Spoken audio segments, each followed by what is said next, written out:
A cata concurso Rías Baixas Albariño da Anada 2019 pechaba hoxe a súa edición máis estrana. O seu 32 aniversario celebrouse marcado fortemente pola COVID-19 e obrigou a desdobrar o acto para evitar eventos multitudinarios.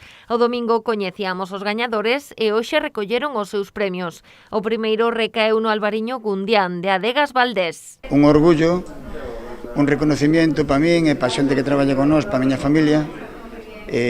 Comercialmente pois é o premio máis importante que hai en Galicia, desde logo, eu diría que do mundo a nivel comercial, para vender viño albariño. A medalla de prata foi para Noelia Bebelia da Adega San Salvador de Soutomaior.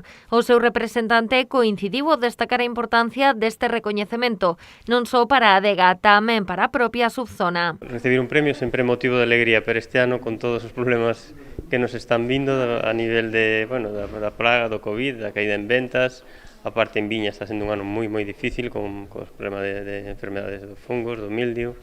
Entón, polo menos un respiro, non? De conseguir un recoñecemento que sempre nos alegra a todos.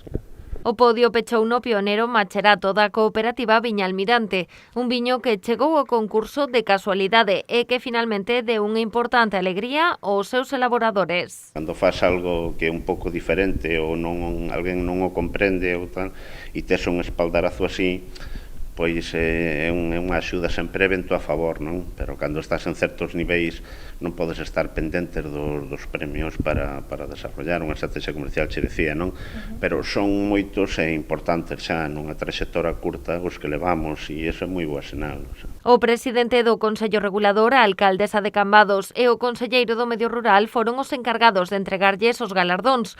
Todos destacaron a importancia dos premios desta cata concurso e, sobre todo, de ter conseguido celebrala a pesares das dificultades derivadas da COVID-19.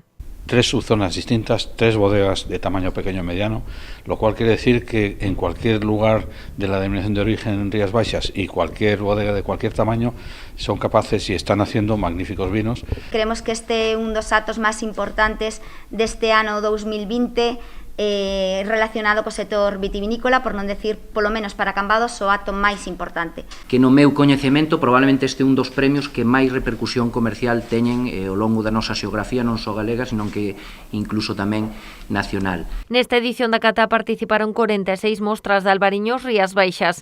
O xurado encargado de avalialas estivo composto por 22 expertos, 12 do panel de cata interino do Consello e un panel de cata externo de 10 profesionais. Todos destacaron o alto nivel dos viños presentados.